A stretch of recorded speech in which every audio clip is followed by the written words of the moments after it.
அன்பு தெய்வ பிள்ளைகளே, இந்த எழுப்புதலின் மாலை தூத்துக்குடி கூட்டத்திற்காக ஆண்டவருடைய பாதத்தில் காத்திருந்து நான் ஜெபித்த பொழுது தேவனாகிய கர்த்தர் சொன்ன 3 வார்த்தைகள், ஆவியானவர் என்னோடு கூட சொல் என்று சொன்ன 3 வார்த்தைகள், உங்களுடைய பிரச்சனைகள் முடிய போகிறது. எத்தனை பேர் விசுவாசிக்கிறீங்க? கைகளை தட்டி கர்த்தரை மகிமைப்படுத்துவீர்களா? உங்களுடைய பிரச்சனைகள் முடிய போகிறது. நீங்க நினைச்ச காரியங்கள், இதுவரை நடக்காத காரியங்கள் இந்த நாளில் நடக்க போகிறது. நன்மையும் கிருபையும் ஆசீர்வாதமும் செல்வமும் உங்களை தேடி வரப்போகிறது. ஆவியானவர் சொன்னார் 3 காரியம், பிரச்சனைகள் எல்லாம் முடிய போகிறது. உங்க வாழ்க்கையில இதுவரைக்கும் இருந்த பிரச்சனைகள் எல்லாம் இந்த இரவு முடியும் என்று கர்த்தர் சொல்கிறார். நீங்க நினைச்ச காரியம் எல்லாம் இந்த இரவு உங்க வாழ்க்கையில நடக்கும் என்று கர்த்தர் சொல்கிறார். நீங்கள் விரும்பின செல்வமும் செழிப்பும் கிருபையும் அபிஷேகமும் இந்த இரவு பரலோகத்திலிருந்து இறங்கி வரும் என்று கர்த்தர் சொன்னார். 3 காரியம் முடிய போகிறது, நடக்க போகிறது, வரப்போகிறது. எப்பொழுது நம்முடைய பிரச்சனை முடியும்? எப்பொழுது நினைச்ச காரியம் நடக்கும்? எப்பொழுது நீங்கள் விரும்பினது வரும்? நம்ம வாழ்க்கையில் எப்போ பிரச்சனைகள் முடியும்? என் அன்பு தேவ பிள்ளைகளே, நீங்களும் நானும் ஜெபிக்கும் பொழுது மாத்திரம்தான் பிரச்சனைகள் முடியும். கைகளை உயர்த்தி சத்தம் அவர் அல்லேலூயா சொல்லுங்களே. ஹல்லேலூயா. நீங்க ஜெபிக்க ஆரம்பிச்சிட்டீங்கன்னா உங்க வாழ்க்கையில் இருக்கிற பிரச்சனைகள் எல்லாம் முடிந்து போகும். ஏன் இந்த பிரச்சனைகள்? ஏன் இந்த பாடுகள்? என் அன்பு தேவ ஜனமே, உங்களை ஆசீர்வதிப்பதற்காக தான் இந்த பாடுகள், உங்களை மேன்மைப்படுத்துவதற்காக தான் இந்த வேதனைகள் அத்தனையும் முடிய போகுது. நீங்க ஜெபிக்கும் பொழுது அத்தனை பிரச்சனைகளும் முடியும். வேதாகமத்திலே ஆமான் என்கிற ஒரு கொடிய மனிதனை குறித்து வேதம் சொல்லுகிறது. அவன் ஒரு கொடிய மனிதன்.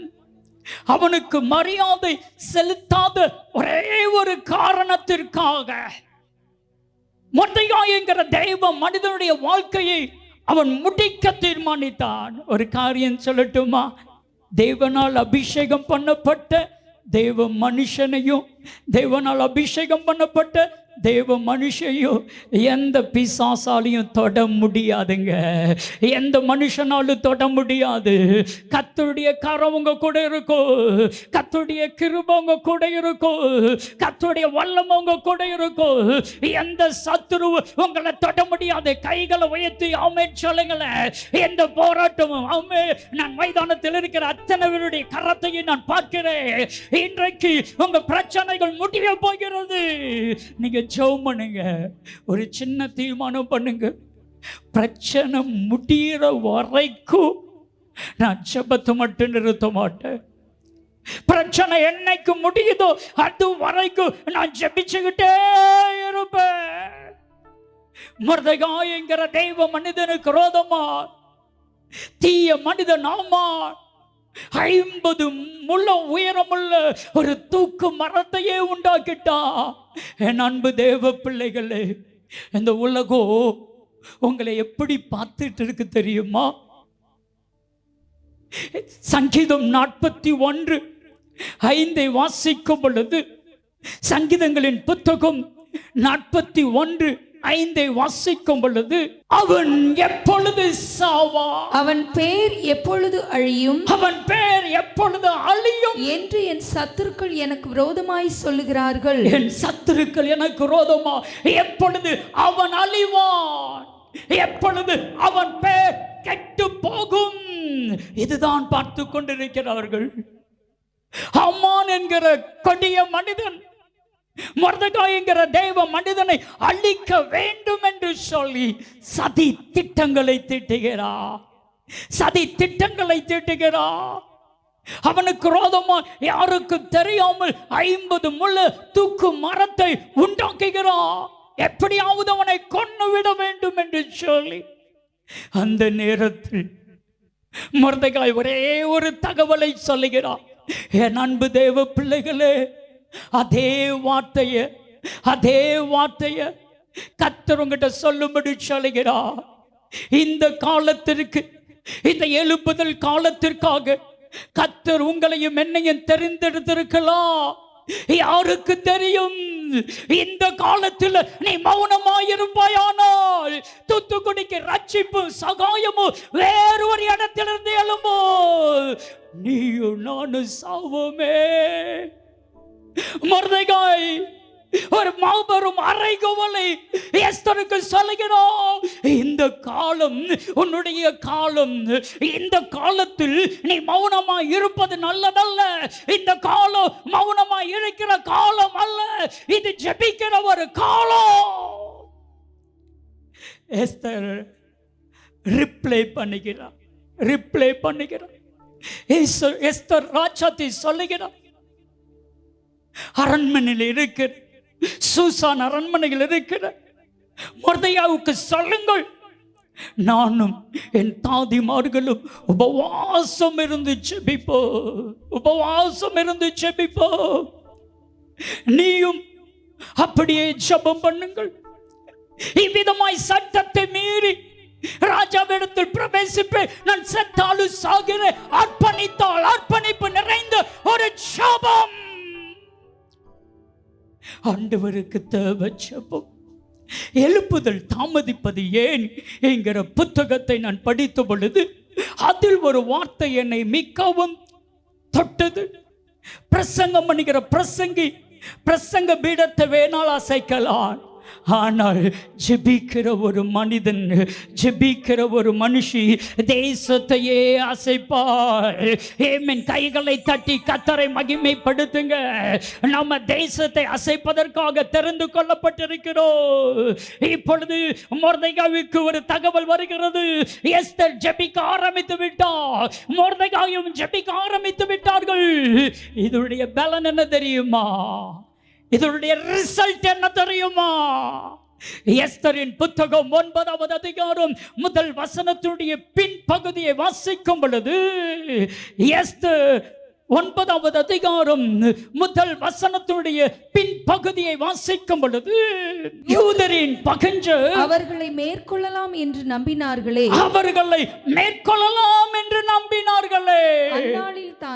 அந்நாளில் தானே யூதரானவர்கள் தங்கள் பகைஞரை மேற்கொள்ளும்படிக்கு காரியம் மாறுதலாய் முடிந்தது. கைகளை தட்டி என் அன்பு தேவச்சனமே, உனக்கு ரோதமாய் எழும்புகிறார்களா? உனக்கு ரோதமாய் திட்டம் திட்டுகிறார்களா? உன்னை அழிக்க வேண்டும் என்று நினைக்கிறார்களா? கலங்காதே, ஜெபம் பண்ணு. நீ ஜெபிக்காட்டா நீ அழிஞ்சு போயிருவ. உன்னை அழிப்பதற்கு பிசாசு, உன்னை அழிப்பதற்கு, உங்களை அழிப்பதற்கு மனிதர்கள் எத்தனம் பண்ணி கொண்டிருக்கிறார்கள். ஆனால் யார் ஜெபிக்கிறாங்களோ அந்த பகைஞர்களை மேற்கொள்ளும்படிக்கு காரியம் மாறுதலாய் முடிந்தது. நான் சொல்லட்டுமா? எத்தனை பேர் விசுவாசிப்பீங்களா எனக்கு தெரியாது. ஏமே நான் சொன்ன பின்பு விசுவாசிக்கிறவர்கள் ஏகமாக கைகளை தட்டி கர்த்தரை மகிமைப்படுத்துவீர்களா? இன்றைக்கு உங்களுடைய காரியம் மாறுதலா முடியும் என்று கர்த்தர் சொல்லுகிறார். பிரச்சனைகள் முடிய போகிறது, பாடுகள் முடிய போகிறது, துக்கங்கள் முடிய போகிறது, கண்ணீர் முடிய போகிறது, நிந்தை முடிய போகிறது, அவமானங்கள் முடிய போகிறது, கடன் பிரச்சனைகள் முடிய போகிறது, வியாதி பலவீனங்கள் முடிய போகிறது. உங்கள் பகைஞர்கள் உங்களை மேற்கொள்ளலாம் என்று நினைக்கிறார்கள் அல்லவா? அவர்களை மேற்கொள்ளும்படிக்கு காரியம் மாறுதலாய் முடியும். என் அன்பு தேவ பிள்ளைகளே, நம்முடைய தேவனால் செய்யக்கூடாத அதிசயமான காரியம் என்ன இருக்குது? வேதம் சொல்லுகிறது, எரேமியா 32:27, என்னால் செய்யக்கூடாத அதிசயமான காரியம் ஒன்று உண்டோ? எரேமியா 32:17 கடைசி பகுதி, உம்மால் செய்யக்கூடாத அதிசயமான காரியம் ஒன்றுமில்லை. மார்க்கு 10:27, இது மனுஷனால் கூடாததுதான், தெய்வனால் கூடாதது அல்ல, தெய்வனால் எல்லாம் கூடும். என் அன்பு தேவ பிள்ளைகளே, உண்மை. தேவனால் அதிசயம் செய்ய முடியும், உண்மை. தேவனால் எல்லாம் கூடும், உண்மை. எப்பொழுது எப்பொழுது நீங்களும் நானும் செபிக்கும் பொழுது. கைகளை தட்டி தேவனை மகிமைப்படுத்துங்க. நீங்க செபிக்காம எதையும் செய்ய முடியாது. எஸ்தர் ராஜாத்திக்கு தெரியும் இந்த காரியம் மாறுதலால் முடிய போகிறது என்று சொல்லி எஸ்தருக்கு தெரியும். எஸ்தர் உபவாசத்தை செபிக்க ஆரம்பித்தாள். அவருடைய தாதிமார்கள் உபவாசம் இருந்து செபிக்க ஆரம்பித்தார்கள். கடந்த திங்கட்கிழமை நேற்று மதியம் நானும் என் மனைவியும் ஒரு திருமண வீட்டிற்கு போய்விட்டு கொஞ்சம் லேட் ஆகிட்டு, ஒரு 3-3:30 மணி இருக்கும். எங்கள் வீட்டுக்கு வரும் பொழுது எங்களுடைய அலுவலகத்தினுடைய வாசலிருந்து தெய்வ மனிதர் ராக்லாண்ட் என்கிற பழைய கோயிலில் ஊழியம் செய்கிற ராக்லாண்ட் என்கிற தெய்வ மனிதர் கடந்து வந்தாங்க. நானும் என் மனைவியும் காரில் உட்கார்ந்துருந்தோம். அவர் வாசலில் நின்றுட்டு சொன்னாங்க, மேலே ஜபசத்தோ, மேலே என்னது ஜபசத்தோ. அவங்க சொன்னாங்க, வெளியே இருக்கிற கேட்டுடைய பிரமாண்டத்தை பார்க்குறாங்க. வாசலில் நிறந்ததுனால சொன்னாங்க, இந்த உலகம் கேட்டுடைய பிரமாண்டத்தை பார்க்குது, ஆனால் அதில் முக்கியமானது வெளியே தெரியாமல் இருக்கிற தாழ்ப்பா. அதே மாதிரி தான் நம்ம வாழ்க்கையில் வெளியே தெரியாமல் இருக்கிற ஜபந்தான். பிரதர், தங்கச்சி, உங்கள் ஊழியத்துடைய ரகசியமே, வெற்றிக்கு ரகசியமே நீங்கள் ஜெபிச்சுட்டு இருக்கீங்களே அந்த ஜபந்தான் என்று சொன்ன பொழுது உண்மையாகவே இன்னும் ஜெபிக்கணும் போல ஒரு ஆசை. நான் சொல்லட்டுமா, உங்களுக்கு ஒரு ஆசை வரணும், உங்களுக்கு ஒரு ஏக்கம் வரணும். இன்னும் நான் ஜெபிக்கணுமே, இன்னும் நான் ஜெபிக்கணுமே, இன்னும் எனக்கு நேரம் கிடைக்கும் பொழுதெல்லாம் ஜெபிக்கணுமே என்கிற ஆசை வரணும். எங்கள் வீட்டில் நான் எல்லா ரூமுக்குள்ளேயும் வேகமாக போயிடுவேன், எப்படினாலும் சப்பல் போட்டுக்கிட்டே போயிடுவேன். ஆனால் என்னுடைய ஜப்பாறைக்கு, என் மனைவியுடைய ஜப்பாறைக்கு மாத்திரம் நான் போகும் பொழுது என் கைகள் கால்கள் ஆடும். ஏன்னா அந்த ஜப்பாறை முழுவதும் கண்ணீர் துளிகளினால் நனைக்கப்பட்டிருக்கும். என் கண்கள் நான் பார்த்துருக்கிறேன். கண்ணீர் துளிகள் சொட்டு சொட்டாய் விடிந்திருப்பதை பார்ப்பேன். அந்த அறைக்குள் போகும் பொழுது என்னுடைய 2 கால்களும் ஆடும். நம்ம வாழ்க்கையில் பிசாசின் கிரியைகளை கத்து முடிந்து போக பண்ணுவேன், மனுஷனுடைய கிரியைகளை முடிந்து போக பண்ணுவேன், உன் பிரச்சனைகள் முடியும் என்று கத்து சொல்லுகிறான். எப்பொழுது முடியும்? நீங்களும் நானும் ஜெபிக்கும் பொழுது எப்படி முடியும் தெரியுமா? ஒரு வசனத்தை நான் வாசிக்க ஆசைப்படுகிறேன். சங்கீதம் 7:15, இல்லை என்றால் சங்கீதம் 9:15, இதில் ஒரு வசனத்தை வாசிக்க கேட்கலாம். குழியை வெட்டி அதை ஆழமாக்கினான், குழியை வெட்டி அதை ஆழமாக்கினான், தான் வெட்டின குழியில் தானே விழுந்தான், தான் வெட்டின குழியில் தானே விழுந்தான். என் அன்பு தேவ பிள்ளைகளே, இன்றைக்கு இந்த பூமியில நீதிமானுக்கும் துன்மார்க்கனுக்குரிய முடிவை கத்து இந்த பூமியிலே காணும்படி வைத்திருக்கிறார். குழியை ஆழப்படுத்துகிறான், குழியை வெட்டுகிறான், மறைவாய் வலைய வைக்கிறான். ஆனால் வெட்டின குழியிலே அவனே விழுவான், மறைவாய் வைத்த வலைகளிலே அவனுடைய கால்களை சிக்கிக்கொள்ள. எத்தனை பேர் விசுவாசிக்கிறீங்க? ஜெபிக்கிற தேவ ஜனமே, உங்களுக்கு விரோதமாக யார் குழி தோண்டினாலும் கவலைப்பட வேண்டிய அவசியம் இல்லை. யார் மறைவாய் விதமாய் வலைகளை வைத்தாலும் கவலைப்பட வேண்டிய அவசியம் இல்லை. அவர்கள் கால்களே அவர்களே சிக்கிக் கொள்வார்கள், அவர்களே அந்த குழியில் விழுவார்கள். வேதம் சொல்லுகிறது. சங்கீதம் 37:38 வசனத்தை வாசிக்கும் பொழுது, சங்கீதங்களின் புத்தகம் 37 அதிகாரம் 38 சங்கீத புத்தகத்தை வாசிக்கும் பொழுது பரிசுத்த வேதம் இப்படி சொல்லுகிறது. அக்கிரமக்காரர் ஏகமாய் அழிக்கப்படுவார்கள், அக்கிரமக்காரர்கள் ஏகமாய் அழிக்கப்படுவார்கள். அறுப்புண்டு போவதே துன்மார்க்கரின் முடிவு.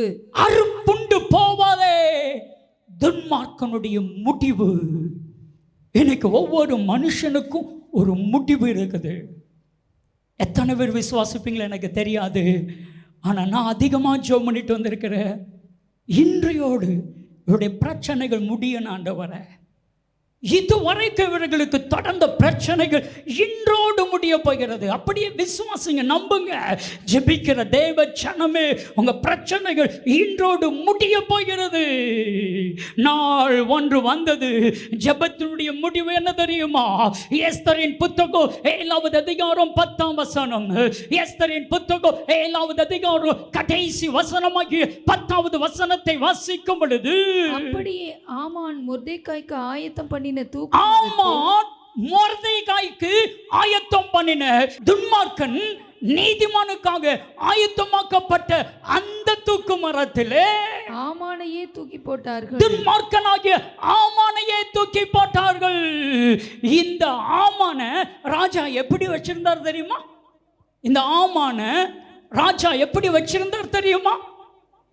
ஒரு காலத்தில் எந்த ராஜா ஆமான தூக்கி போட்டாரோ அதே ராஜா எஸ்தரின் புத்தகம் 3வது அதிகாரம் 1 வசனத்தில், இந்த நடபடிகளுக்கு பின்பு ராஜாவாகிய அகாஸ்வேரு அம்மதாத்தாவின் குமாரனாகிய ஆமானினும் ஆகாகியனை மேன்மைப்படுத்தி தன்னிடத்தில் இருக்கிற சகல பிரபுக்களுக்கு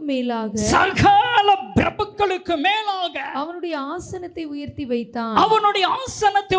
வைத்தான். பாருங்க, உயர்ந்த ஒரு மனிதன், செல்வாக்கு நிறைந்தவன், பணம் நிறைந்தவன், அதிகாரம் நிறைந்தவன், ராஜாவிடத்திலே மதிப்பும் மரியாதையும் பெற்றவன். ஆனா எப்படி முடிஞ்சிச்சு? தலைகீழாக முடிஞ்சிச்சு. நம்முடைய தேவன் நம்மளுடைய வாழ்க்கையில ஆரம்பம் வேணா அது எப்படி இருக்கலாம்? அற்பமா இருக்கலாம். அப்படிதான் இருக்கணும். ஆரம்பம் எப்படி இருக்கணும்? அற்பமா இருக்கணும். முடிவு எப்படி இருக்கணுமா? ஆமென். வேதம் சொல்லுகிறது. யோபுவின் புத்தகம் 8வது அதிகாரம் 7வது வசனத்தை நீங்கள் வாசிக்கும் பொழுது, யோபு 8வது அதிகாரம் 7வது வசனத்தை நீங்கள் வாசிக்கும் பொழுது, உம்முடைய துவக்கம் அற்பமாய் இருந்தாலும் உம்முடைய முடிவு சம்பூர்ணமாய் இருக்கும். எல்லாரும் கைகளை தட்டி கர்த்தரை மகிமைப்படுத்துங்க. உம்முடைய முடிவு சம்பூர்ணமாய் இருக்கும். துவக்கம் அற்பம். இந்த பூமி, இந்த மனிதர்கள், இந்த உலகம் உங்களை அற்பமாய் எண்ணலாம். நான் சொல்லட்டுமா யாரெல்லாம் அற்பமாய் எண்ணப்பட்டிருக்கிறாங்களோ அவங்கள கர்த்தர் தெரிந்து கொண்டிருக்கிறான்னு அர்த்தங்க. இன்னைக்கு உலகம் உங்களை அற்பமா என்னதான்? நீங்க கர்த்தரால் தெரிந்து கொள்ளப்பட்ட தெய்வ மனுஷன். இந்த உலகம் உங்களை அற்பமா என்னதான்? நீங்க தேவனால் தெரிந்து கொள்ளப்பட்ட தெய்வ மனிதன். வேதம் சொல்லுகிறது. 1 கொரிந்தியரின் புத்தகம் 1 அதிகாரம் 27, 28 வசனத்தை வாசித்து பாருங்கள்.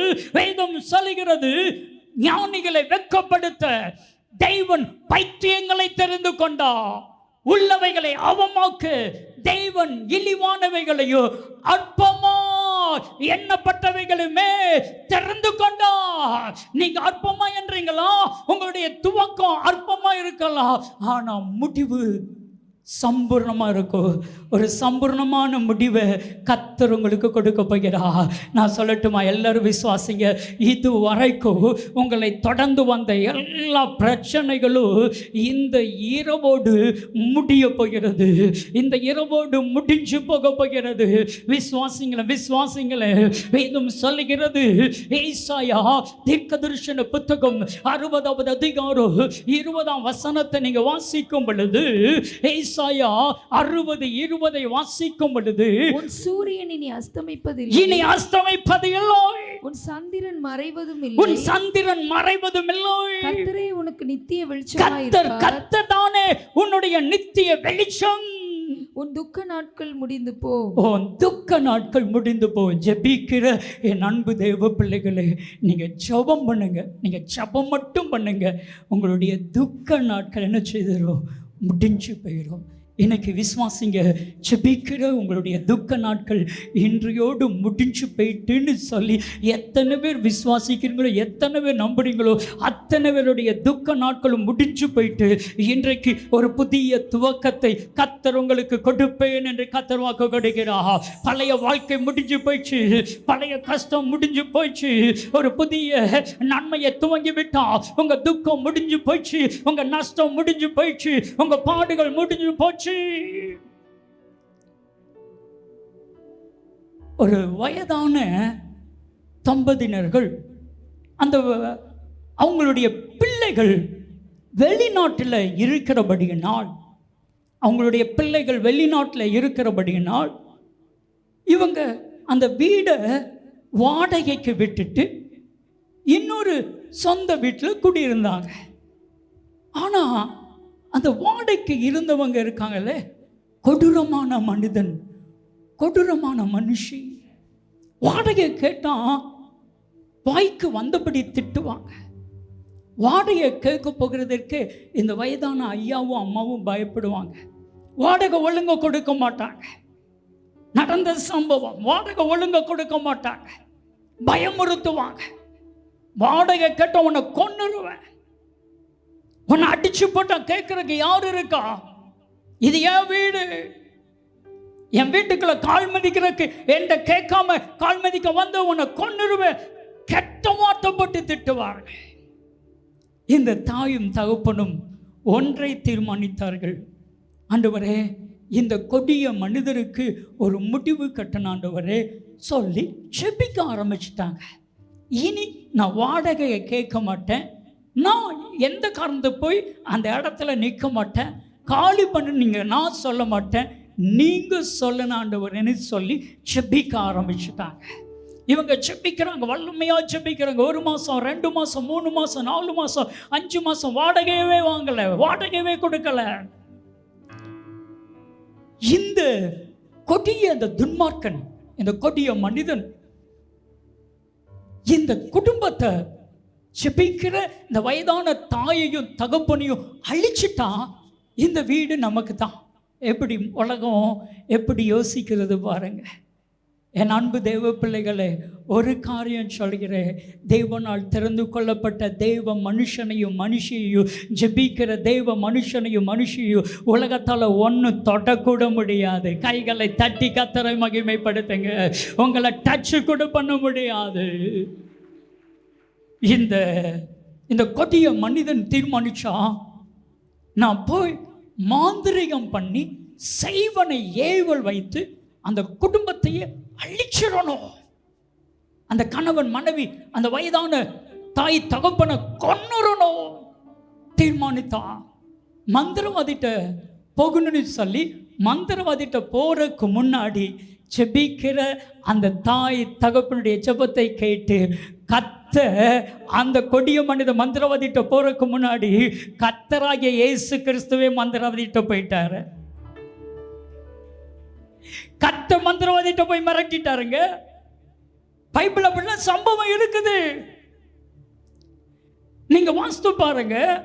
ஆதியாகமம் 31வது அதிகாரம் 29ஆம் வசனத்தை வாசித்து பாருங்க. ஆதியாகமத்தின் புத்தகம் 31வது அதிகாரம் 29ஆம் வசனத்தை வாசித்து பாருங்க. உங்களுக்கு பொல்லாப்பு செய்ய எனக்கு வல்லமை உண்டு. யாக்கோபை பார்த்து அவனுடைய மாமனாகிய லாபான் கேட்கிறான், உனக்கு பொல்லாப்பு செய்ய எனக்கு வல்லமை உண்டு, வல்லமை உண்டு, வல்லமை உண்டு.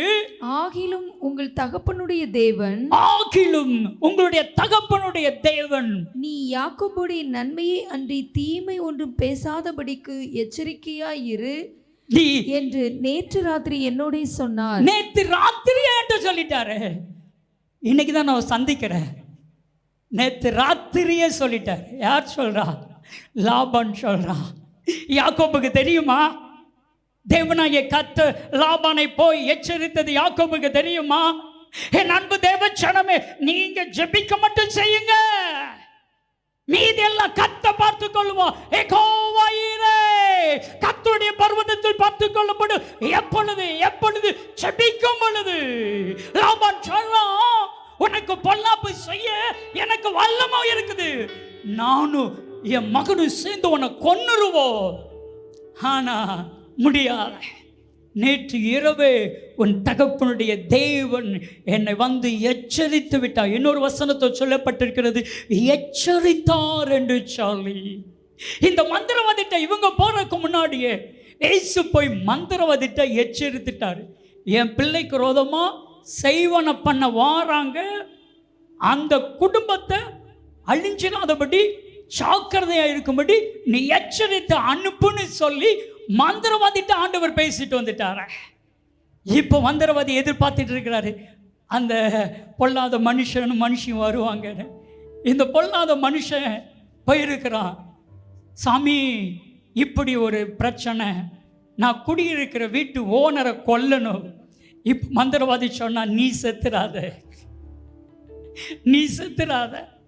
மந்திரவாதி சொல்லிட்டான், அவங்க தேவ பிள்ளைங்க, அவங்க ஜெபிக்கிறாங்க, உன்னால் அவங்கள ஒன்றும் செய்ய முடியாது.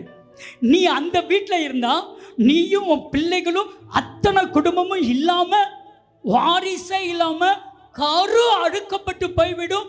நீ அவங்க காலில் போய் சாவியை கொடுத்துட்டு காலில் தொட்டு கும்பிட்டுட்டு என்னென்ன பாக்கி இருக்கோ அத்தனையும் கொடுத்துட்டு வீடை நல்ல நீட்டாக வெள்ளையடிச்சு சுத்தமாக்கி கொடுத்துட்டு வரணும், இல்லைன்னா நீயும் உன் குடும்பமும் செத்து போயிடுவீங்க போ அப்படின்னு அனுப்பிட்டேன். என்ன முடிஞ்சிச்சு? நான் சொல்லட்டுமா? ஒன்றும் பண்ண முடியாது. செபிக்கிற தெய்வ மனுஷனை, செபிக்கிற தெய்வ மனுஷிய யாரும் ஒன்றும் செய்ய முடியாது, யாராலையும் ஒன்றும் செய்ய முடியாது. இந்த உலகம் என்ன செய்யும் பார்க்கலான்னு சொல்லும், பார்ப்பாங்க. உங்களுடைய முடிவை பார்ப்பார்கள். எத்தனை பேர் சொல்லட்டுமா, உங்களுடைய முடிவை இந்த உலகம் பார்க்கும், பார்க்குங்க. இப்போ அந்த வயசான ஐயாட்டையும் அம்மாட்டையும் சாவியை கொடுக்க வந்துட்டு இத்தனை மாசம் பாக்கியையும் அத்தனை பணத்தையும் கையில் கொடுத்துட்டு, அம்மா ஐயா உங்கள் வீடை சுத்தமாக வெள்ளையடிச்சு நீட்டாக வச்சுருக்குறோம், எல்லாம் இருக்குது, தயவு செய்து நாங்கள் ஏதாவது செய்தால் என்னை மன்னிச்சுக்கோங்க, எங்களுக்காக ஜெபம் பண்ணிக்கோங்கன்னு சொல்லிட்டு போயிட்டாங்க. கைகளை தட்டி, கைகளை தட்டி. என் தேவன் சர்வ வல்லமையுள்ள தேவன். ஆதியாகமம் 17:1, ஆல்மைட்டி காட். சங்கீதம் 37:37 ஈஸியா மனசுக்குள்ள தங்குற மாதிரி உள்ள வசனம். சங்கீதம் 37:37 இதை வாசித்து பாருங்க.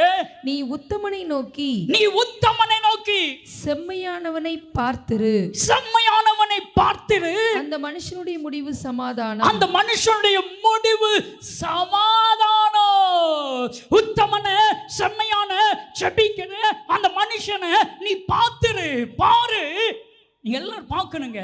உலகம் பார்க்க போகிறது, செபிக்கிற உங்களை இந்த உலகம் பார்க்க போகிறது. அதனுடைய முடிவு என்ன தெரியுமா? சமாதானம், சமாதானம்.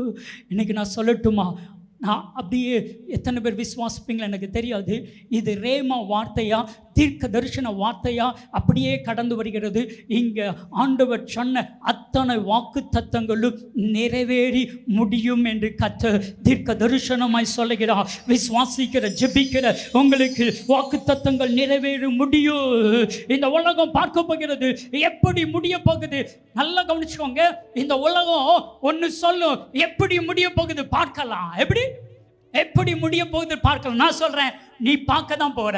சொல்லுங்க, நீ பார்க்க தான் போற. கர்த்தர் என்னை ஆசீர்வதிக்கிறத நீ பார்க்க தான் போகிற. கர்த்தர் என்னை உயர்த்துகிறத நீ பார்க்க தான் போகிற. கர்த்தர் என்னை மேன்மைப்படுத்துகிறத நீ பார்க்க தான் போகிற. என் அன்புக்குரியவர்களே, கர்த்தர் உங்களை உயர்த்துகிறத, கர்த்தர் உங்களை ஆசீர்வதிக்கிறத இந்த உலகம் பார்க்க போகிறது. இந்த உலகம் பார்க்க போகிறது. 17 வயசு யோசேப்பு என்கிற தெய்வ மனுஷனுக்கு கர்த்தர் தீர்க்க தரிசனத்தை கொடுத்தார், சொப்பனங்களை கொடுத்தார், வாக்கு தத்தங்களை கொடுத்தார். என்ன வாக்கு தத்தங்கள்? உன் சகோதரர்கள் முன்பாக நான் உன்னை உயர்த்த போகிறேன். ஒரு காரியம் மட்டும் புரிஞ்சுக்கோங்க, நீங்க இந்த தப்பை செய்திடாதீங்க. ஆண்டவர் உங்ககிட்ட ஒரு வார்த்தை பேசினார்னா உங்க டைரி எடுங்க, அதில் அழகா எழுதி வச்சிருங்க. எந்த மனுஷன்ட்டையும் சொல்லாதீங்க. எப்படி? எந்த மனுஷங்கிட்டத்துலையும் சொல்லாதீங்க. ஏன்னா சொன்னா என்ன நடக்கும் தெரியுமா? அந்த மனுஷங்க உங்களுக்கு விரோதமாக எழும்பி விடுவார்கள். பொறாமை மனிதர்கள் எல்லாருக்குள்ளேயும் இருக்கிற ஒரு பொல்லாத ஒரு காரியம் பொறாமை. பொறாமையோ எலும்புரிக்கு. அதற்கு முன்பு நிற்கத்தக்க மனிதன் யார்கிட்டையும் சொல்லாதீங்க. அது நிறைவேறும், கட்டாயம் நிறைவேறும். யோசேப்புக்கு கர்த்தர் சொன்னதை தெரியாமல் சந்தோஷத்துல தன்னுடைய அண்ணமாட்ட சொல்லிட்டான். அண்ணமார் சொல்றாங்க, தூரத்துல வாரா யோசேப்பு, அண்ணனை பார்க்கறதுக்காக ஆசையா வாரான், தூரத்துல வாரான். அண்ணமாட்ட பேசணுங்கிற கொல்ல ஆசையோடு வாரான். அப்பா கொடுத்த பண்டங்கள் எல்லாம் அண்ணமாட்ட கொடுக்கணும், சந்தோஷமா இருக்கணும்னு சொல்லி தூரத்துல வாரான். ஆதியாகமத்தின் புத்தகம் 37வது அதிகாரம் 19, 20 வசனங்களை வாசிக்கும் பொழுது வேதம் எப்படி சொல்லுகிறது? ஒருவரை ஒருவர் நோக்கி, அண்ணன் தம்பி எல்லாரும் சேர்ந்துக்கிட்டாங்க, ஒருவரை ஒருவர் நோக்கி, இதோ சொப்பனக்காரன் வருகிறான். அவனுக்கு ஒரு பெயரும் சூட்டிட்டாங்க. இதோ அழகா ஒரு பெயர் இருக்குது. நல்ல கவனிங்க, நான் சொல்லட்டுமா? உங்களுக்கு உலகம் ஏதாவது ஒரு பெயர் சூட்டுதுன்னு வச்சுக்கோங்களேன், நீங்கள் தேவனால் தெரிந்து கொள்ளப்பட்டவங்கன்னு அர்த்தம். இவனுக்கு ஒரு பெயர் வச்சாங்க, சொப்பனக்காரன். தூரத்தில் வரும் பொழுது ஒருவரை ஒருவர் நோக்கி, இதோ சொப்பனக்காரன் வருகிறான், இதோ சொப்பனக்காரன் வருகிறான், நாம் அவனை கொன்று இந்த குழிகள் ஒன்றிலே அவனை போட்டு, இந்த குழிகளில் ஒன்றிலே அவனை தூக்கி போட்டு, ஒரு துஷ்ட மிருகம் அவனை பட்சித்தது என்று சொல்லுவோம் வாருங்கள். ஒரு துஷ்ட மிருகம் அவனை பட்சித்தது என்று சொல்லுவோம் வாருங்கள். அவனுடைய சொப்பனங்கள் எப்படி முடியும் என்று பார்ப்போம். அவனுடைய சொப்பனங்கள் எப்படி முடியும் பார்ப்போம். எப்படி? நான் சொல்லட்டுமா? நீ பார்க்க தான் போற, சத்தமே இல்லையே. ஆமே, நீ பார்க்க தான் போற. அவங்க சொல்றாங்க, ஒருத்தன் சொல்லல, அத்தனை பேரும் சொல்றான். அந்த சொப்பனம் எப்படி முடியும் பார்க்கலாமே. இவங்க சொன்னது எதுவுமே யோசேப்புக்கு தெரியாது. அதுதான் பியூட்டி. யோசேப்புக்கு தெரியாது. இவங்க சொன்ன வார்த்தையில ஒரு வார்த்தை கூட யோசேப்புக்கு புரியாது, தெரியாது. ஏன்னா யோசேப்பு தூரத்தில் வரான், சொப்பனக்காரன் வாரான். அவன் சொப்பனம் பார்த்துக்கான்ல, அது எப்படி முடியும் பார்ப்போம். அவனை கொன்னு போட்டுருவோம். அவனுக்கு முன்னாடி போய் பேசுவாங்களா? பேச முடியாது. ஆனா நாள் ஒன்று வந்தது. அதுவரைக்கும் யோசேப்பு என்ன செய்து கொண்டிருந்தான் தெரியுமா? சிறைச்சாலையிலே ஜெபித்து கொண்டே இருந்தா. நம்ம நினைக்கலாம் யோசேப்பு சிறைச்சாலையில் இருந்தா. என் அன்பு தேவ பிள்ளைகளே, தேவனோடு கூட யோசேப்பு சிறைச்சாலையில் ஜெபித்து கொண்டிருக்கிறார். உங்களுக்கு ஏதோ ஒரு கஷ்ட காலம் இருக்குதுன்னா அந்த கஷ்ட காலம் முழுவதும் நீங்க ஜெபிச்சுட்டே இருங்க. ஒரு விடிவு காலம் பிறக்க போகிறது, ஒரு விடிவு காலம் பிறக்க போகிறது. நம்ம வாழ்க்கையில எப்போ தேவ மனிதர்கள் பரிசுத்தவான்கள் தங்களுக்கு ஒரு நல்ல முடிவுக்காக புலம்புகிறதை வேதம் சொல்லுகிறது. பரிசுத்த வேதத்தை நீங்கள் வாசித்து பாருங்கள். யோபுவின் புத்தகம் 7வது அதிகாரம் 4வது வசனத்தை நீங்கள் வாசித்து பாருங்கள். யோபுக்கு தூக்கம் வரலங்க. தூக்கம் வராம யோபு அங்கும் இங்கும் புரண்டு புரண்டு புரண்டு படுக்கிறான், சலித்து போய் விடுகிறான். யோபுவின் புத்தகம் 7வது அதிகாரம் 4ஆம் வசனத்தை வாசித்து பாருங்க. நான் படுத்துக் கொள்ளுகிற போது நான் படுத்துக் கொள்ள போகிறது எப்பொழுது எழுந்திருப்பேன், எப்பொழுது எழுந்திருப்பேன், ராக்காலம் எப்பொழுது முடியும் என்று சொல்லி. ராக்காலம் எப்பொழுது முடியும்? இன்னைக்கு அன்பு தேவ பிள்ளைகளே, உங்க வாழ்க்கையிலும் ஒரு ராக்காலம் இருக்கிறது. அந்த ராக்காலத்தில் நீங்கள் ஜெபித்துக் கொண்டே இருங்க. ராக்காலம் எப்பொழுது முடியும் என்று சொல்லி யோபு அங்கும் இங்கும் புரண்டு அவன் சொல்லும் பொழுது சொல்லுகிறான், யோசேப்புக்கு ஒரு ராக்காலம் இருந்தது, ஜெபித்து கொண்டிருந்தான். யோசேப்புக்கு ஒரு ராக்காலம் இருந்தது, யோசேப்பு ஜெபித்து கொண்டிருந்தான். யோபுவுக்கு ஒரு ராக்காலம் இருந்தது, யோபு ஜெபித்து கொண்டிருந்தான். தொடர்ந்து அந்த வசனத்தை வாசிங்க. கிழக்கு வெளுக்கு மட்டும் அரண்டு புரளுகிறதினால் புரளுகிறதுனால் போதும் அப்பா, எனக்கு போதும் என்று போகிறது. எனக்கு போதும். அரண்டு புரண்டு நான் படுக்கிறதுனால எனக்கு போதும். எப்பொழுது ராக்காலம் முடியும்? முடிஞ்சிச்சா? முடியலையா?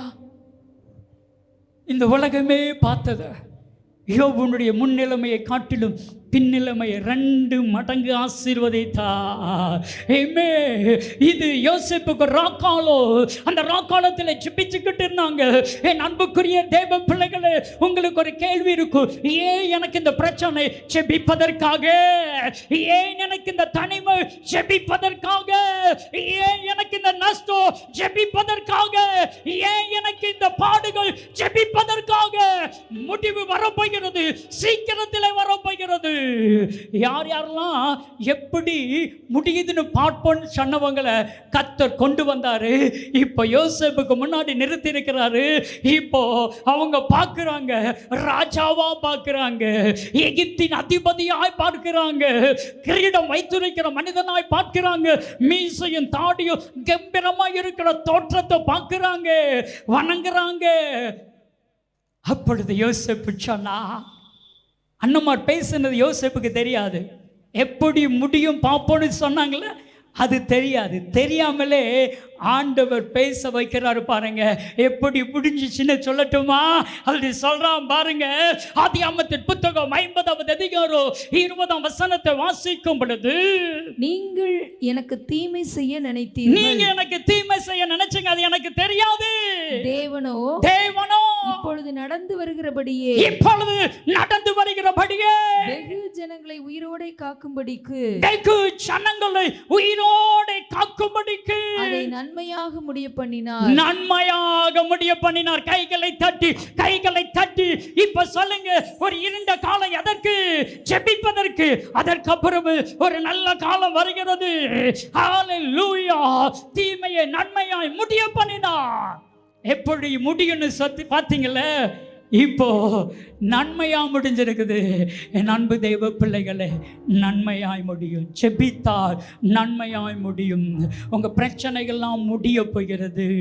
அது மாத்திரம் அல்ல, இன்னைக்கு உங்க இருதயம் அதிசயப்பட்டு பூரிக்கும்படி இது வரைக்கும் உங்க வாழ்நாளில் நடக்காததெல்லாம் நடக்க போகுது. நம்புங்க, நடக்கும். சொல்லுங்க, நம்புங்க. மனுஷனை நம்பினா நடக்காது, உலகத்தை நம்பினா நடக்காது. என் தேவனை நம்புங்க, நடக்கும். இந்த உலகம் சொல்லும், இது எப்படி நடக்கும்? உலகம் நடக்காதுன்னு சொன்னா ஆண்டவர் நடக்குன்னு சொல்லுவார். ஆமென். உலகம் எதெல்லாம் நடக்காது, யாராவது என்கிட்ட வந்து சவாலிட்டா எனக்கு ரொம்ப சந்தோஷமா, நான் எதிர்த்தே பேச மாட்டேன். என்ன செய்ய மாட்டேன்? எதிர்த்தே பேச மாட்டேன். நீ என்ன சொல்லணுமோ சொல்லிக்கோ, நான் ஜெபிப்பேன். ஆனா அது நடக்கும். உலகம் உன்னை எதிர்த்து பேசுதா? தெய்வ மனுஷியாகிய உங்களை எதிர்த்து பேசுதா? கத்த பார்த்து கொள்வா. ஆண்டவர் நடத்த வைப்பா. எலியா என்கிற தெய்வ மனிதர் சமாரியால ஒரு பெரிய பஞ்சம். ராஜா வந்து நிற்கிறாரு. ராஜாவை பார்த்து சொல்றாரு, எலிசா என்கிற தெய்வ மனிதர், நாளைக்கு ஒளிமுக வாசல்ல ஒருபடி கோதுமை மாவு 1 சேக்கலுக்கு 2 படி கோதுமை 1 சேக்கலுக்கு விற்கப்படும். இப்போ ஒரு மனுஷன் சிரிச்சிட்டான்.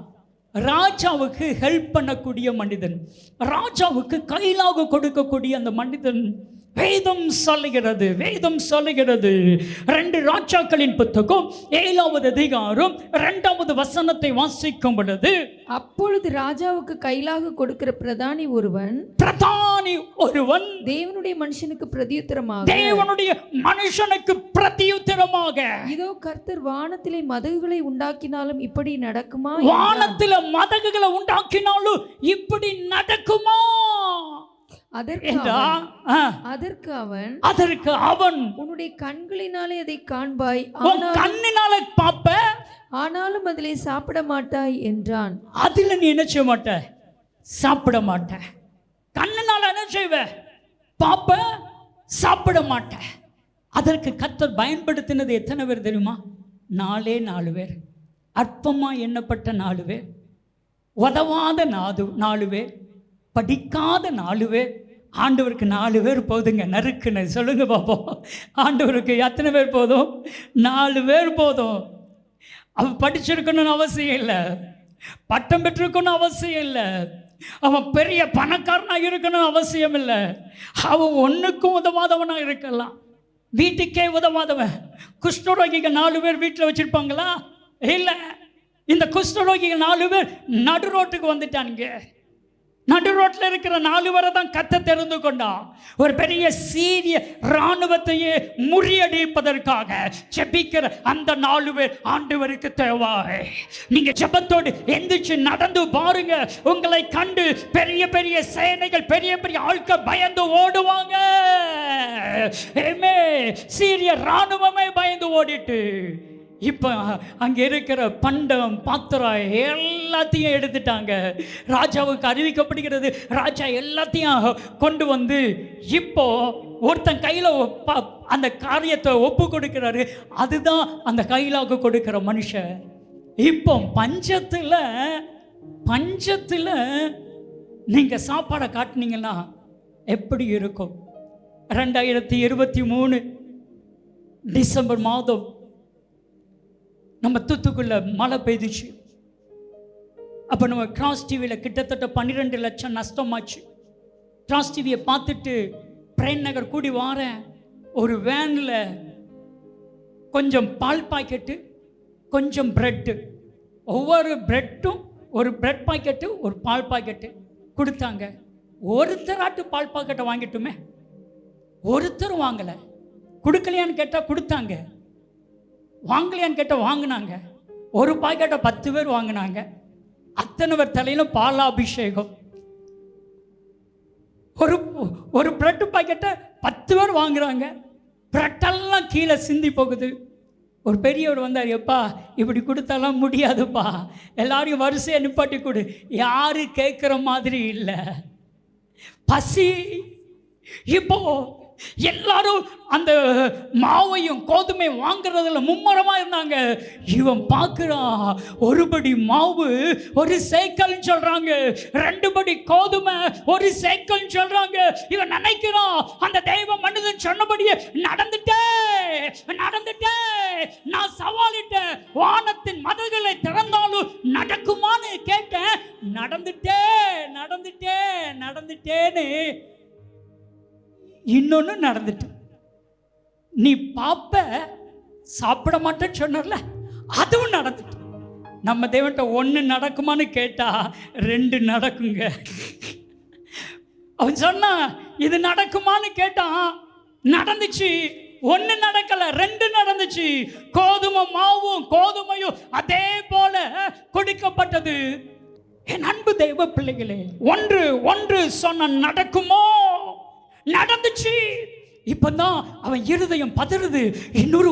இன்னொன்னு சொன்னாரு ஞாபகப்படுத்துகிறான். ஆமா சொன்னாரு, நீ பாப்ப ஆனா புசிக்க மாட்டேன்னு சொன்னாரு, என் மரணத்தை தான் சொன்னாரான்னு நினைக்கும் பொழுது சப்புன்னு மிதிச்சு கொன்னுட்டாங்க. வேதம் சொல்லுது, 2 ராஜாக்களின் புத்தகம் 7வது அதிகாரம் 18-19 வாசிக்கும் பொழுது வேதம் இப்படி சொல்லுகிறது. 2 ராஜாக்கள் 7வது அதிகாரம் 18-19 வசனத்தை வாசிக்கும் பொழுது, 2 மரக்கால் வார்கோதுமை 1 சேக்கலுக்கும் 1 மரக்கால் வார்கோதுமை 1 சேக்கலுக்கும் நாளை இந்நேரத்தில் சமாரியாவின் ஒலிமுக வாசலில் விற்கும் என்று தேவனுடைய மனுஷன் ராஜாவோடே சொன்னதின்படியே நடந்தது. அதற்கு அந்த பிரதானி தேவனுடைய மனுஷனுக்கு பிரதியுத்தரமாக இதோ கர்த்தர் வானத்திலே மதகுகளை உண்டாக்கினாலும் இந்த வார்த்தையின்படி நடக்குமா என்று சொல்ல இவன் இதோ உன்னுடைய கண்களினாலே அதை காண்பாய், ஆனாலும் அதிலே சாப்பிட மாட்டாய் என்றானே. அந்த பிரகாரமாகத்தானே அவனுக்கு நடந்தது. என் அன்பு தேவ பிள்ளைகளே, நடக்காததெல்லாம் நடக்க போகுது. எத்தனை பேர் விசுவாசிக்கிறீங்க? எத்தனை பேர் நம்புறீங்க? நீங்க நம்புங்க. நடக்காததெல்லாம் நடக்க போகிறது. நீங்க நினைச்சது எல்லாம் நடக்க போகிறது. தேவன் சொன்ன தீர்க்க தரிசனங்கள் எல்லாம் நடக்க போகிறது. நடக்கும். தெய்வ மனுஷன் சொன்னதே நடக்குமே, ஆனால் தேவன் சொன்னது நடக்குமா நடக்காதா? நடக்கும். எத்தனை பேருக்கு தேவன் நீ கீழாகாமல் மேலாவன்னு சொல்லியிருக்கிறாரு? எத்தனை பேருக்கு நீ வாளாகாமல் தலையாவன்னு சொல்லி எனக்கு சொல்லியிருக்காருங்க. நான் தான் ஃபஸ்ட்டு கையை வைத்துறேன். எனக்கு அது நடக்கும். ஏமே நான் சாதாரண ஒரு மனிதனாய் உட்கார்ந்திருந்தேன். அப்பொழுது தேவன் என்னை பார்த்து சொன்னா, உன்னை ராஜாக்களோடு கூட அமர பண்ணுவேன் என்று சொல்லி சில ஆண்டுகளுக்கு முன்பாக UAE என்று அழைக்கப்படுகிற துபாய் தேசத்தில் அந்த மன்னரோடு கூட அந்த ராஜாவோடு கூட அந்த விருந்தில் உட்கார்ந்து சாப்பிடும் பொழுது கர்த்தர் எனக்கு சொன்னா, ஜெய்சில நான் சொன்னது நடந்துச்சாடு சொன்னாரு. உண்மையாகவே அந்த அரண்மனையில் அந்த ராஜாவோடு உட்கார்ந்து சாப்பிடும் பொழுது என் கண்களிலே கண்ணீர் வந்தது. ஏன்னா என் தேவன் சொன்னது நடந்தது. ஹல்லேலூயா. சங்கீதம் 33:9 வாசித்து பாருங்கள். என்னாகமம் 23:19 வாசித்து பாருங்கள். 1 சாமுவேல் 15:29 வாசித்து பாருங்கள். அவர் சொல்ல நடக்கும், அவர் கட்டளையிட நிற்கும். அவர் பொய் சொல்ல மனிதன் அல்ல, மனமாற மனுபுத்திரன் அல்ல. சொன்னதை குறித்து மனஸ்தாபப்படுகிற தேவன் நம்முடைய தேவன் அல்ல. அவர் சொன்னால் நடக்கும். பாருங்க, சாமுவேல் தீர்க்கதரிசியை குறித்து ஒரு அழகான அறிமுகம் சாமுவேல் தீர்க்கதரிசியை குறித்து. சவுல் என்கிற மனிதன் அவங்க அப்பாவுடைய கழுதைய தேடி வாரார. இப்ப கழுதை காணாம போன கவலையை காட்டிலும் மகன் காணாம போன கவலை அப்பாவுக்கு அதிகமாயிரு சொல்லி நம்ம போயிடுவோம். கழுதை போனாலும் பரவாயில்லை, கழுதை தானே, கழுதை போனாலும் பரவாயில்லை. ஆனா அப்பதான் அவருடைய வேலைக்காரர் சொல்றாரு, இங்க ஒரு தெய்வ மனிதர் உண்டு, அவர் சொன்னபடியெல்லாம் நடக்குது. எப்படி? அவர் சொன்னபடியெல்லாம் நடக்குது. வேதம் சொல்லுகிறது. 1 சாமுவேலின் புத்தகம் 9வது அதிகாரம் 6வது வசனத்தை வாசிக்கும் பொழுது வேதம் இப்படி சொல்லுகிறது.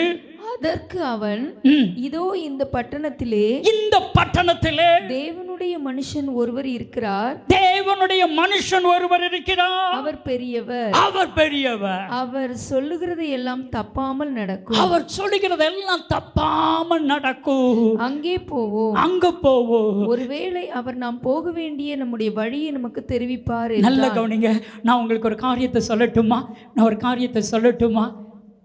இந்த வேதகமத்தில் சொல்லப்பட்ட எல்லா தப்பாமல் நடக்கும்.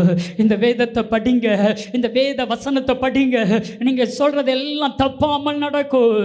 ஒரு தேவ மனிதன் சொல்லுகிறது தப்பாமல் நடக்கும்னா தேவன் சொல்லுகிறது தப்பாமல் நடக்க போகிறது.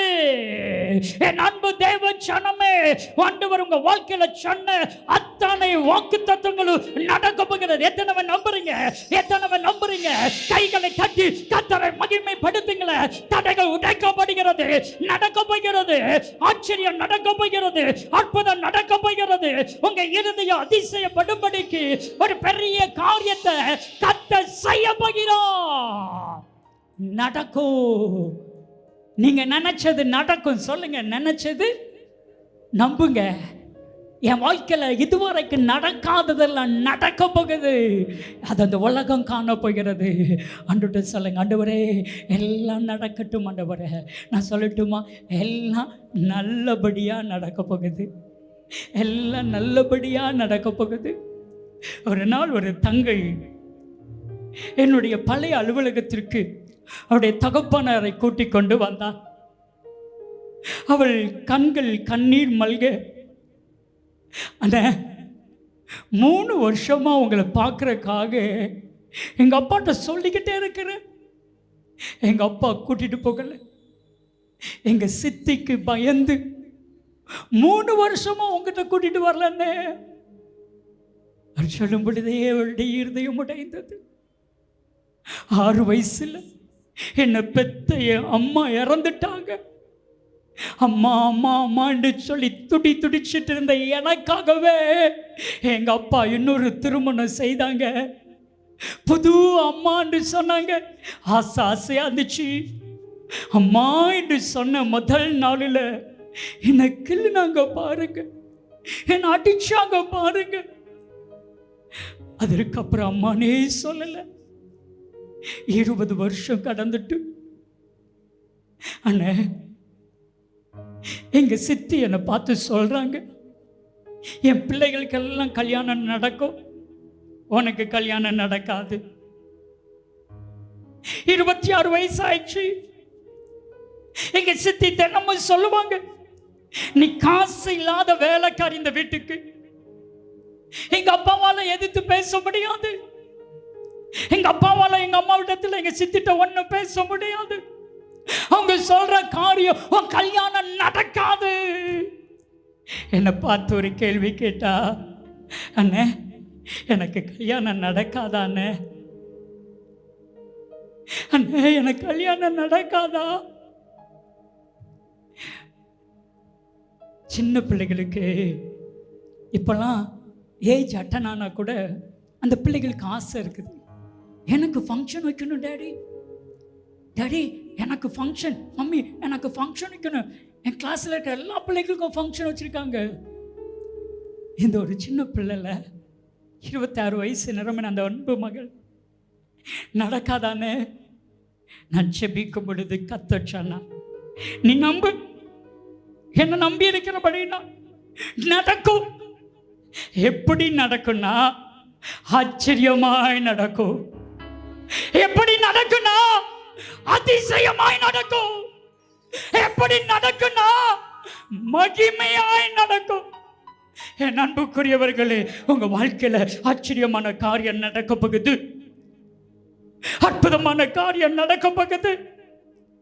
நான் கண்ணீர் மல்க ஜெபித்து அந்த தங்கச்சி அனுப்பி வச்சுட்டு மறுநாள் எனக்கு போன், அண்ணே 20 வருஷத்துக்கு அப்புறம் எங்க மாமா எங்க போன் நம்பரை கண்டுபிடிச்சு போன் பண்ணி, என் அக்காவை நான் மறந்து 20 வருஷம் ஆச்சு, என் அக்காவுக்கு ஒரு பொண்ணு இருக்கான்னு சொல்லி அதை கூட மறந்து 20 வருஷம் ஆச்சு. அண்ணே என்ன ஆச்சரியமான காரியம் நடந்துச்சு தெரியுமாண்ணே? அண்ணே நீங்க ஜெபிக்கும் பொழுது எங்க மாமாவுக்கு எங்க அம்மாவுடைய எண்ணம் வந்திருக்குது, என்னுடைய எண்ணம் வந்திருக்குது.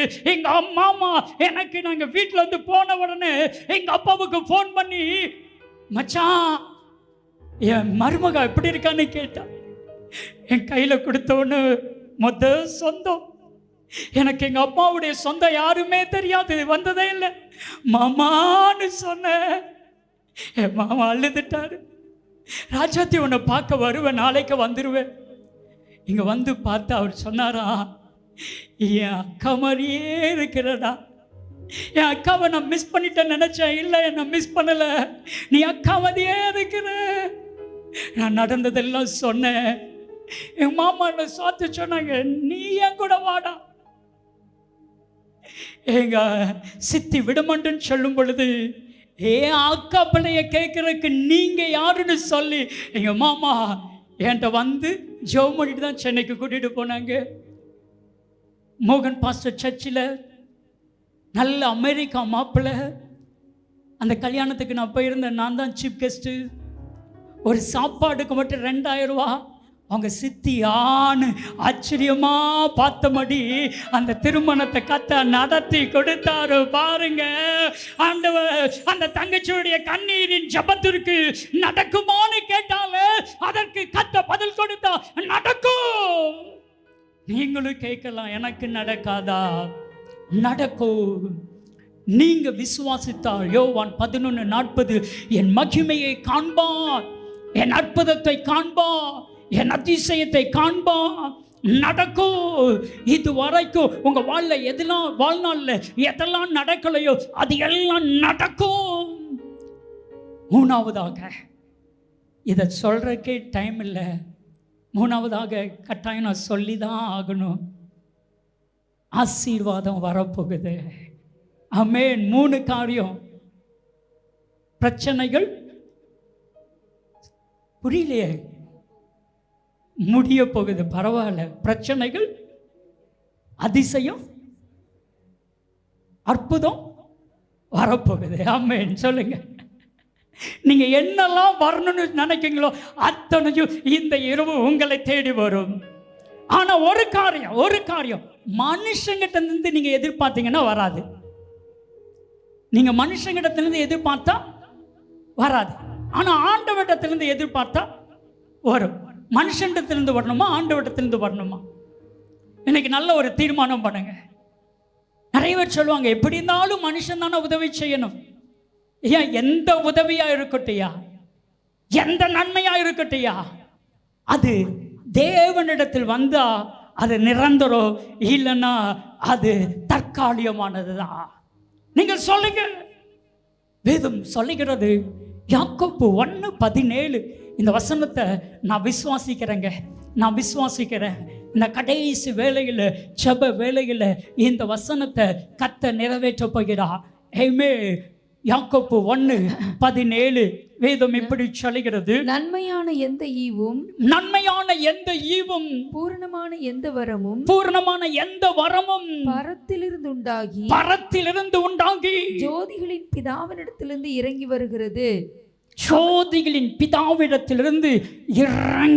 வருகிறது. இன்றைக்கு இந்த இரவு ஜோதிகளின் பிதா, எல்லாரும் சொல்லுங்க, ஜோதிகளின் பிதா அவர் கர்த்தராகிய இயேசு கிறிஸ்து ஜோதிகளின் பிதாவிடத்திலிருந்து இறங்கி வரப்போகிறது. நீங்க எதிர்பார்த்த காரியம் ஜோதிகளின் பிதாவிடத்திலிருந்து இறங்கி வரப்போகிறது. நீங்க ஜெபித்த காரியம் ஜோதிகளின் பிதாவிடத்திலிருந்து இறங்கி வரப்போகிறது. நீங்க எதிர்பார்த்த நன்மை ஜோதிகளின் பிதாவிடத்திலிருந்து இறங்கி வரப்போகிறது. ஆண்டவருடைய நன்மை இறங்கி வரும் பொழுது அதை எந்த மனுஷனாலேயே தடுக்க முடியாது, எந்த சக்தியாலேயே தடுக்க முடியாது. உங்களை தேடி இன்னைக்கு நன்மை வரப்போகிறது. என் அன்பு தேவ ஜனமே, ஆசீர்வாதம் உங்களை தேடி வரணுங்க. உங்களுக்குள்ள சில குணாதிசயம் இருந்துச்சுன்னா உங்களை தேடி ஆசீர்வாதம் வரும். நீங்க அதை தேடி போக வேண்டிய அவசியம் இல்லை. சத்தமா சொல்லுங்களேன். நிறைய காரியம் பைபிள் இருக்கிற அத்தனை காரியமும் என்கிட்ட இருந்துச்சுன்னா, தேவன், என் தேவாதி தேவன் எதிர்பார்க்கிற குணங்கள் என்கிட்ட இருந்துச்சுன்னா என்னை தேடி தேடி ஆசீர்வாதம் வரும். பைபிள் இருக்கிற அத்தனை குணாதிசயமும் உங்ககிட்ட இருந்துச்சுன்னா உங்களை தேடி செல்வம் வருங்க. செல்வத்தை தேடி எந்த கிறிஸ்தவனும் போக வேண்டிய அவசியம் இல்லை. பைபிள் பொய் சொல்லுமா? பைபிள் என்னைக்காவது பொய் சொல்லியிருக்கிறதா? இல்லை.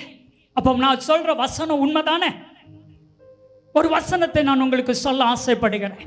நீதிமொழிகள் 22:4 வாசிக்கும் பொழுது, நீதிமொழிகள் 22:4 வாசிக்கும் பொழுது, தாழ்மைக்கும் கர்த்தருக்கு பயப்படுதலுக்கும் வரும் பலன் ஐஸ்வர்யமும் மகிமையும் ஜீவனுமா.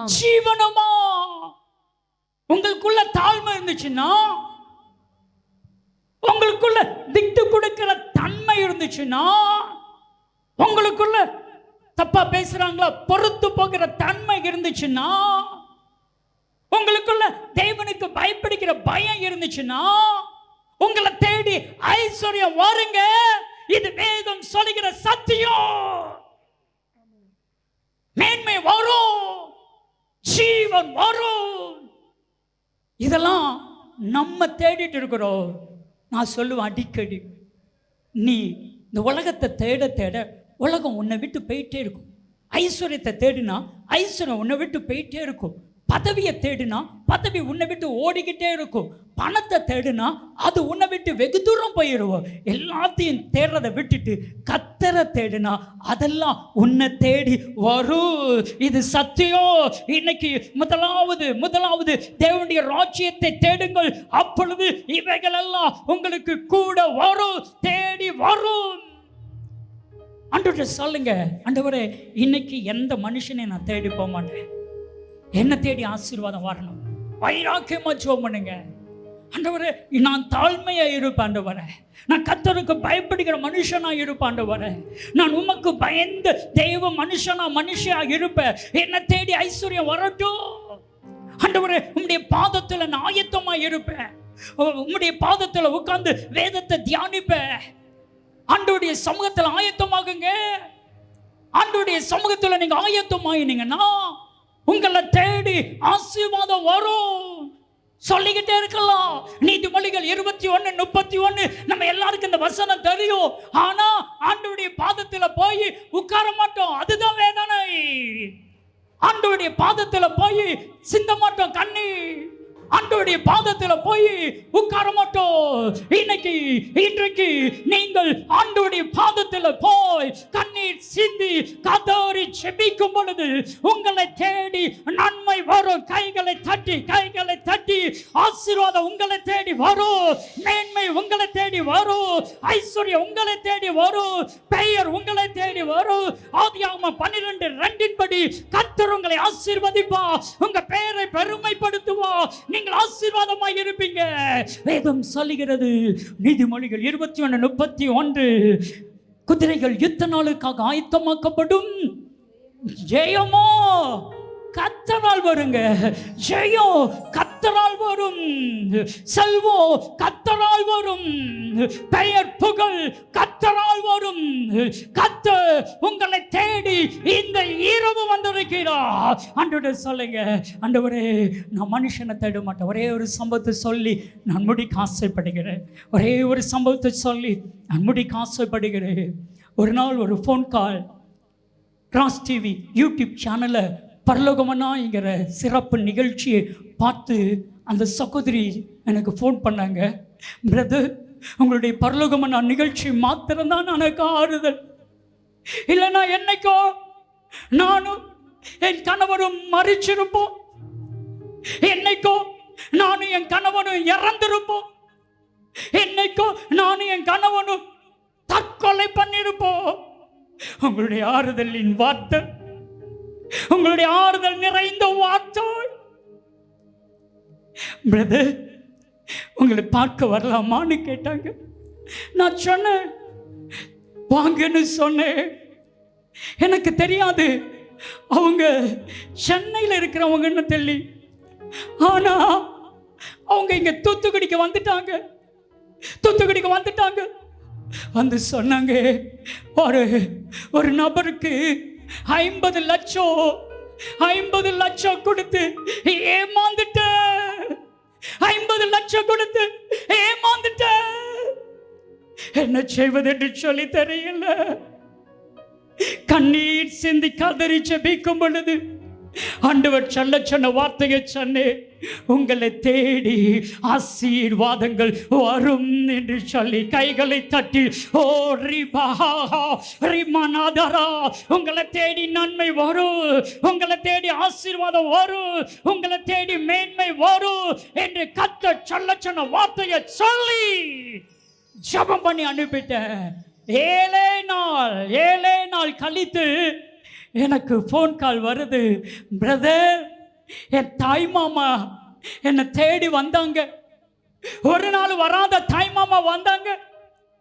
ஒரு சொத்து விற்க போகிறோம், நீ கையெழுத்து போட்டால் தான் அந்த சொத்தை விற்க முடியும், நீ இப்போ சமீபமா கஷ்டப்படுறன்னு சொல்லி தெரிஞ்சுக்கிட்ட, உனக்கு மாமா 2 கோடி தாரேன், நீ அந்த கையெழுத்து போட்டுன்னு சொல்லி 50 லட்சத்தை இழந்த அவங்களை தேடி 2 கோடி வந்தது.